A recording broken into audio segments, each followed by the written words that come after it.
Welcome to Kingdom Business Network. And if you've just come on, I was just sharing some stories about City Quake Brazil, and just landed this morning, gotten back from a most amazing event, but that story's for another time. I'm going to try to somehow condense it down into a 5 or so minute summary at some point and do a video on that. But we had a fantastic time. But I want to get right to what we have for today. Kingdom Business Network. I know there's a number of you that are probably here on these calls for the first time. And we have about 42 of us on right now, 42, 43. So this is particularly, it's basically helping to activate, helping to the average person who goes to work Monday through Friday, whatever it is, whether you're a CEO, whether you stock shelves, whether you flip hamburgers, whatever you do, that I believe that we need to be gathering together to be thinking about how do we become effective at sharing Jesus at work, at having Jesus at Lord at work, our workplace. And so we've already had, 4 or 5 of these calls. They're all, by the way, on our website. You can go and listen to any one of them. There's been some great things that have been shared in the past. If you haven't seen those, you may want to go back and catch up on those. But today we have Scott Warren joining us, and he's going to be talking about breaking bread and just basically building those relational connections.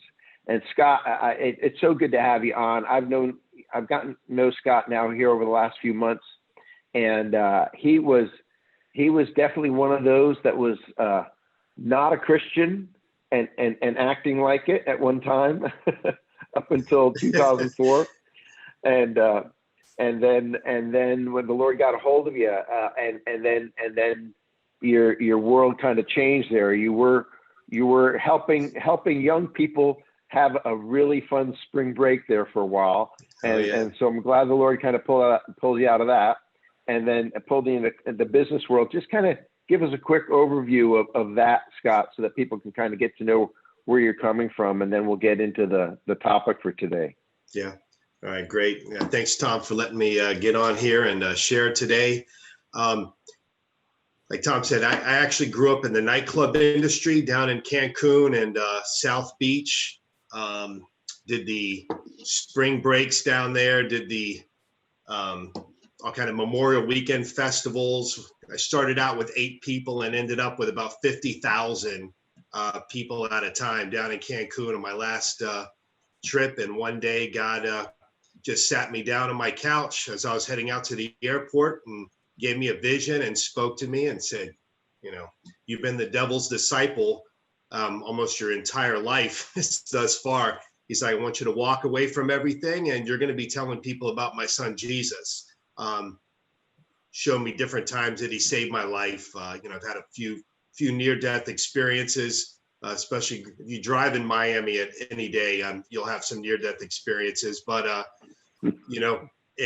I totally walked away from it all. And, I figured Joel Osteen was going to give me a call so I can share my testimony. It hasn't happened yet, but I'm out here serving the Lord, and I've got, just boldness and favor on me. Because when he speaks to you and he tells you to do something, there's no turning back. You put your hand to the plow and you just keep on going. But what I'm going to share today is just, it's maybe not the right way for every single circumstance, but it's the way that I've adapted in the workplace over the past, decade or so since I've, turned over a new leaf. And I want to just share a few. Hopefully you'll all be able to take away a few nuggets from my experience, and we'll have a good time today. Yeah, and that's what I really like, because you've been in the business world. You were in the business world as a Christian for about how long? From 2004 till just this last year, right? 16. Yeah, about 16 years. When I left that, I got into the corporate world. I ran a a huge mortgage company up in Charlotte, North Carolina, real estate company down in Florida. Then I was the head of franchise development for an international company, head of national sales, and head of the SBA lending down in Florida.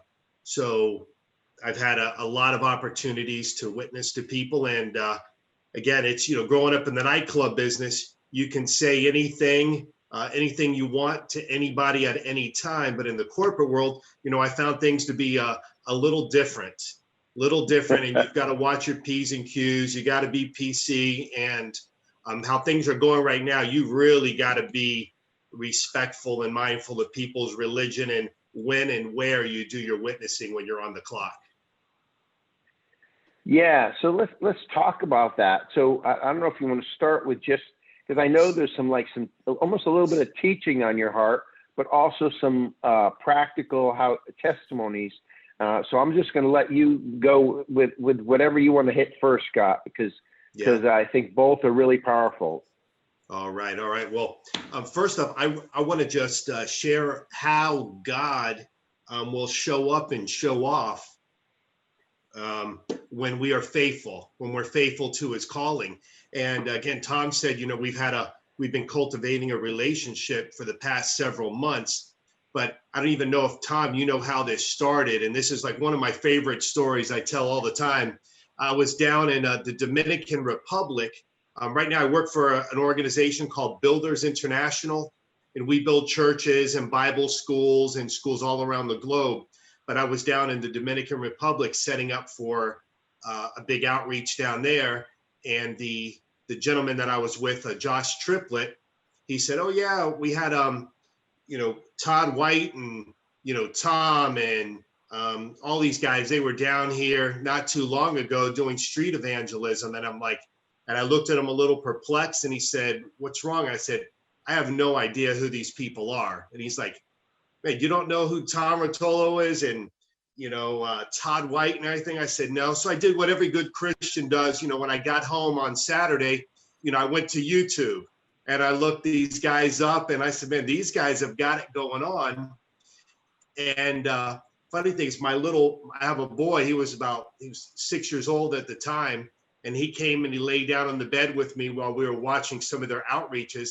And he said, "Daddy, are those friends of yours?" And I said, "No, buddy, I don't know them." He's like, "Daddy, but you know everybody." And I said, No, I don't." He said, "Well, you need to take those guys to dinner." And I said, "Yeah, that's cool." Your son said that. Your son said that? My little boy said that. All right. So that's on a Saturday. And I said, I didn't even know where you guys lived. But literally the next morning, I was on a plane to Dallas, Texas from Charlotte. And I was out there doing a deal with 7-Eleven. That's their corporate headquarters out there. And I got there the night before, and I went to dinner out there by myself. And on the way back, I was, just throwing down a witness to my Uber driver, but he beat me to it. He started witnessing to me. And I found out that Uber driver works at Daystar Television. I don't know if you've heard of Daystar TV, but oh yeah, he works over there. And I said, "Man, do you know any, who are the famous guys that you know?" And he mentioned, he's hung out with T.D. Jakes and, Joel and his wife and everybody. And I said, "Well, what about this, these guys, Tom and Todd White?"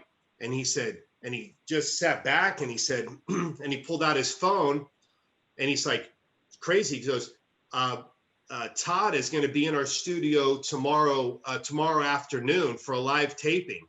And I said, "Really?" And then I shared the story of the night before. My son said, "I need to take these guys out to dinner." So let's fast forward. My meeting with 7-Eleven wrapped up early. And he said, "If you want to be there, you got to be there by 1:00. I punched in my Uber. I got there at 12:59, got frisked down by the police over there like I was going into the Pentagon. And they sat me down in the audience. And guess who was sitting in front of me like 3 minutes later? It was, Todd White. And he turns around. He's like, "Hey, my brother, how are you?" And I guess the guy, that Uber driver, had told him the story. And we connected afterwards. He said, "Man, what's your I want to hear your story. So I just shared a brief testimony, and he said, you got a card, I want to talk to you. So I gave him my business card, and I think you all were leaving to Brazil, like right there that day. So he was leaving to Brazil, but his one of his guys called me like within 20 minutes, and I ended up taking that guy to dinner on Monday night, literally 2 nights after my son had said that. And Wow. I was out there at your Power and Love conference just a couple weeks later, and they took me backstage, and I got to meet you, Tom, and we connected immediately. I'm like, this guy is my brother. I didn't care about anything or anybody else. We were just pouring into each other's lives there, and we've got a great relationship going. And you actually encourage me and everybody you've got on here, and all of your people at those city quakes. I mean, this is just phenomenal stuff. So that being said, it's just, if we're faithful to God and we're out there and we're spreading the gospel, he's going to be connecting us. He's going to make the right connections, and you're going to be able to have a great harvest out there, just being faithful to the cause. Amen. That's so cool, man. I love that story. I really do. Really do. Yeah. So tell us about your experience at work and just being a witness for Jesus at work. Yeah. Buddy, before I jump in, because my wife made me a couple shots of Cuban coffee, and I'm ready to jump out of my skin. But can we stop and say a quick prayer real quick? Can I pray for the day? Absolutely. All right, let's bow our heads. Lord, I thank you for bringing us all here together this afternoon to share our experiences and our excitement that we all get when we see lives transformed and souls saved through the power of your Holy Spirit. I ask that the words I speak today be the words of your heart, and I pray that all of us will be encouraged and energized through the time that we're spending here together. In Jesus' precious name, amen. Amen. So, Amen. So basically each day when I wake up, I'm asking God, I'm saying, God, even if, right now we're all on this COVID lockdown, but if I'm on the phone or if I'm out in the street, I ask God, I said, please give me the opportunity to be a witness for you, to be an encouragement to someone, to help someone out who's going through a difficult time. And if we ask that, he's going to show up and he's going to give us that opportunity. And that's what's been happening to me out in the work field. I do travel a lot with my companies. I'm on planes all the time. My favorite place to witness to people is on an airplane, but we're going to talk about the workplace today. So I'll save that one for another time. I got some crazy stories about that, but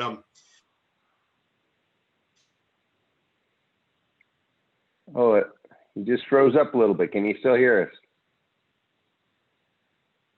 Hello. Again, grew up in the nightclub, right? But in my opinion, they need to be approached very differently. Okay.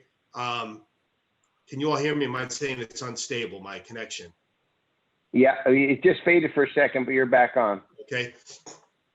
So again, street evangelism, workplace evangelism, they need to be approached very differently. What Tom was explaining to us and all jacked up this morning about the people praying out in Brazil, when you're out street witnessing, man, it's on. You may never see those people again. That's your only opportunity. God knows what you're out there for. It's harvest time. So you're getting out there and you've got to have that boldness to get out there and proclaim the name, and miracles will show up. Again, when we're outside of where we live, it does require boldness and urgency. We feel this is our one shot to close the deal, lead them to the sinner's prayer. But we all know that it's okay to sometimes just plant and water. You don't have to hit that home run every single time. And I don't want people to get discouraged regarding that. And typically this type of evangelism, it has no follow-up except where City Quake is involved. And that's what I want to thank Tom for. He's doing a great job. He's identified that problem. We can get out there and witness to people all day, but if they don't get plugged in to an active church that's preaching the word, that's some of the stuff that falls on the ground that'll sprout up, and it'll sometimes die out very, very quickly. So if you all have not gone to a City Quake event. I really recommend you do that. I got my buddy Josh from the Dominican Republic. He came over. We jumped in the car and we drove up to the City Quake in Virginia just several weeks ago, and it was an amazing event and encouraging. So if you haven't done that, put one on the calendar for 2021. So street evangelism in your own neighborhood, okay, not when you're on vacation or out in another city, but in your own neighborhood, that's a little different, okay? This sometimes requires a little more patience, some tact, less boldness, okay? I know it'll probably offend some people and say, oh, that's not true, but that's just what I've experienced in my own, in my own life. Because in your own neighborhood, you're gonna see these people again, and you'll have time to plant, to water, and hopefully see a harvest. But evangelism in the workplace, it's an entirely different animal altogether.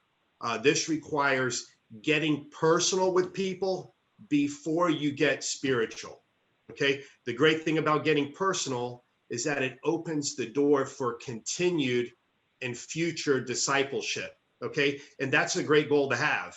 And what do I mean by this? Actually just went through this with my team at Builders International yesterday. I'm sure a lot of you have heard of John Maxwell and the disc profile. So according to John Maxwell and the disc profile, did you all know that 69% of all people are an S? They're an S for steady. And communicating with an S, the three best ways to do this are, number one is create a friendly tone or environment for a discussion, okay? The second one is show interest in them as a person. And that's hard to do when you're out on the street. And the third one is don't be overly aggressive. Those are three of the big main communication points with literally 70% of the population, okay? And these people, they treasure peaceful relationships. So I found the best way to do this is by breaking bread. Okay, what I mean by that, it's similar to what Jesus did with his disciples, and a lot of his stories are about breaking bread. He was always eating with people. Even the story with Zacchaeus, he told them to come on down out of that tree, and they went to his house and they broke bread. Excuse me. So, and I've really embraced this concept. I embraced it so much actually that my boss, he used to joke around and say that, Scott's literally eaten his way across America. When I started with my last company, I had abs. When you live in Miami, you better be fit. But I used to have abs when I started, but now after, I don't know, probably over 100 different breaking bread events, there are no more abs. They're under there somewhere, but I don't care. I know I'll have a good body when I get up to heaven again. So I found that inviting a coworker to breakfast, a lunch, or a dinner, and paying for them. If you want to take a note, write that down. Paying for them is the best way to break down any walls and really get to know a person. Okay, again, we've got to break down the walls to get personal before we get spiritual. And I always tell people, do not be a cheap witness, right? You all know those cheap witnesses out there, okay? And again, I don't want to offend you all, but that's just what it is. God blesses you, so bless someone else. My father-in-law, he actually took an administrator from Cornell University to lunch. He was working as a dishwasher at Golden Corral when he came from Ukraine with 17 bucks in his pocket. He took an administrator from Cornell University to lunch, and he ended up getting a full ride to Cornell because of that lunch. That's another story we'll hit at another time, but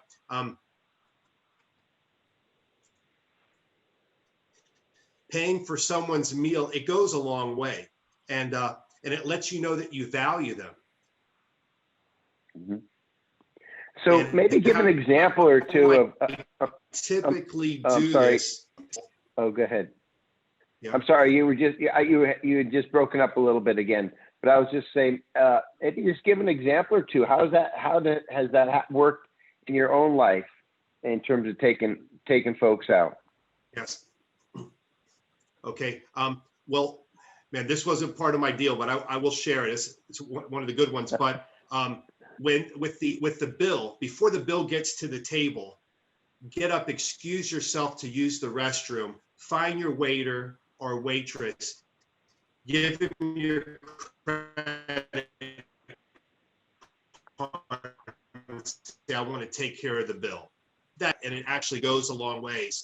I was with a group down in Cancun, Mexico, and we were at a big fashion show, and we were having a dinner with probably about 30 people. It ended up being the president of Mexico's daughter, the head of Rio Resorts, the head of IndyCar, just big people like that. And it was a huge bill. But at the end of the evening, they all were fighting for the bill. And the waiter said, no, it's already been taken care of. And these guys really got into it. They were like, no, I want the bill. Who took care of it? And he wouldn't tell them. Finally, he pointed to my friend that I randomly had invited to come down with us. And he was so enthralled with the whole situation. He had done that with the waiter and paid for the whole bill. And the people were so impressed by that. The president's daughter, she flew down my whole family 2 weeks later to have a big party at their beach house. So it's that stuff goes a long ways. But again, it's telling these people and showing them that you care about them and that you want to have a relationship with them. Okay, it really is a good first impression. And notice that I said breakfast, lunch, or dinner. I did not say anything about taking them out for drinks. Okay, a lot of people, oh, we're going to go out for drinks and I'm going to throw witness. I know a lot of you all been there, done that, right? But and I know that when people drink, they get sloppy, they get incoherent, and it's an absolute waste of time. Yeah, you may get some tears, but it's not what you want right there. It's not even a great witness. It's like You're fading out you're fading in and out pretty often here, Scott. So sorry, but I think we're catching most of it though. Hopefully it'll get better here. But yeah, I think we got it, man. Yeah, take them out for breakfast, lunch, dinner, but not drinks. Got it. Not drinks. You know what? But if they do order a drink, it's not the end of the world. Okay. Yeah. And one way to set the tone of the whole drinking situation is when the waitress or waiter comes over to your table, you be the first one to order the drink. If you order an iced tea or a Coke, guess what? They're usually going to follow suit. That makes sense? So, yeah.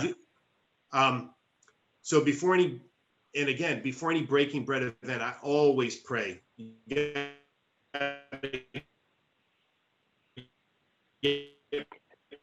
Pray to ask the Holy Spirit to give you the right word. Am I breaking up again, my brother? Yeah, you are. Listen, we're almost down to about 5 minutes left. I know you've got some other stories going on. I'd love for you to make sure you share one or two of those stories because I remember you telling me them, and there's some pretty powerful stuff. Okay. All right. So when you go out to lunch or breaking bread, you don't want to have any quiet time, any awkward quiet moments. So I always have a handful of questions to ask them. You know, again, where did you grow up? You have any kids? What do they do in their spare time? Where do they go to school? And so they'll start to feel comfortable with you, and then they'll start asking you those same questions. And so you're really showing that you want to get to know them, their life, what's going on, their background, their family situation, whatever. You're not just there to try to pigeonhole them for Jesus. You really want to know their lives. Yes. Mm-hmm. And I remember you saying to me too that you would actually. This next part is really important. It's eventually when they get. Yep. Hey, baby, if you're on the internet, get off. I think the people in my house, I've got people doing homeschool and working, and I think it's sucking up my internet. So eventually they're going to start to ask you those same questions, and don't use that as an opportunity to hijack and control that conversation and take it away. Because at the end of the day, you want them to have shared and talked about themselves 70 to 80% of the time. Okay, 70 to 80% of the time, you want that conversation focused on them. And when they walk away, they're going to say, you know what, I had a good time because they felt heard. Does that make sense?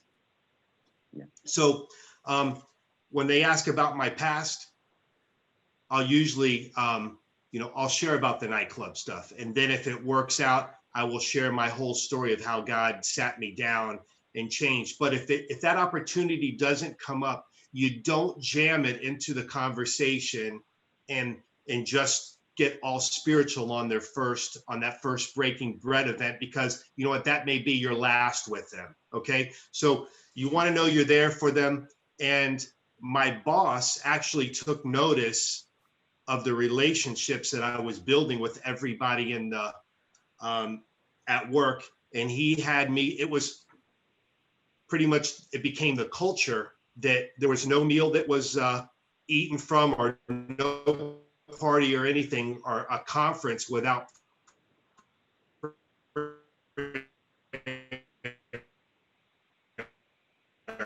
they call me the preacher over there. So I'd open up in prayer, and he one day came to me and he said, and he closed the door and he said, you know, Scott does not have long to live. He's not a Christian, and I'm really worried about him and his soul. You're really breaking up bad. Maybe just go and try one more time. Ask him to hop off the internet. It happens. I know some people are asking about is there going to be an opportunity to ask questions. We're probably, after this story, we're going to be out of time. We don't want to take the time. So anyway, so go ahead. So maybe so this is your boss now. Yes. And he came to you. And he said, you know, that his brother is on his deathbed, and he was down in Georgia, and he was asking me how to witness to his brother. And I said, where is he? He said, he's down in Atlanta. I said, let's clear the calendars. The schedule's tomorrow. We're jumping in 6 a.m. and I'm going to go down there. We're going to take care of business. So we literally pulled up to the VA hospital down there and, prayed before we went in, and it was filled with nurses and doctors. And he was just stressed out that I wasn't going to be able to do anything. His brother was very, very out of it, incoherent, but literally within 10 minutes, everyone left the room and I'm there just with his brother. And God just popped him up in his right mind. He sat up and said, what are you doing here? I said, well, your brother says you're getting ready to go meet your maker. And he's really concerned about you. And I explained, the whole situation about Christ and what he did for us. And he said, I want to accept him right now. So he reached out, we prayed the sinner's prayer. And when I'm in a hospital, this is another thing, if you want to write it down, when you're in a hospital, you always say the sinner's prayer twice. Like, why is that? Because those walls are so thick in there. I don't even get cell phone service. So I want to make sure God hears their prayer. So I always go through the sinner's prayer twice just to make sure it gets through those walls.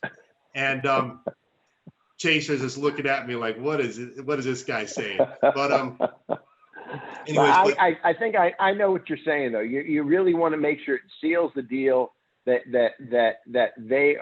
they're on board. They know what they sometimes when they're in the hospital, whatever, there's a lot of distractions, there's stuff going on. You go through it, repeat it just to make sure they really got it. Yeah. Right. So what happened again, he passed away the following week, and my boss, he does go to a big mega church, and I figured their pastor was going to be doing the funeral, but they asked me to do the funeral there at that church.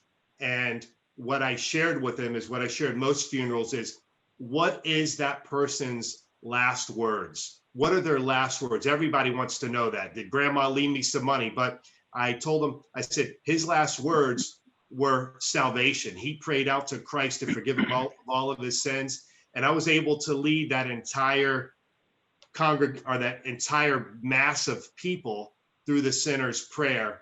And it definitely changed some lives just from there. And I've got plenty of those. I know we're running out of time, but even one of those breaking bread events with a family of witches, I was able to pray for their dad on his deathbed and do a funeral with an open bar of about 300 people.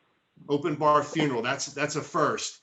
But I did a prayer, and I had a 2-hour altar call with literally 100 people up there giving their life to Christ. So if we're out there, we're faithful to spread the gospel in a tactful, good, polished way at work. And again, not on the boss man's time. It's got to be on your time, on a break, and make sure that's known to people. You don't want to be stealing time from the boss. Yeah. That's a really good point. If you're there and you're spending 45 minutes or an hour of your time and somebody else, another employee's time at work, that's not going to go over well. But you can bring up the situation. You can't say, hey, let me take you out to lunch, or, hey, I want to pray for you because you've got that going on in your life. Hey, can we do that can we do that right after work or whatever? And I think we can all take a short, 30-second, 1-minute prayer maybe at work. But beyond that, I think we've got to really be careful and just know your situation at work for sure.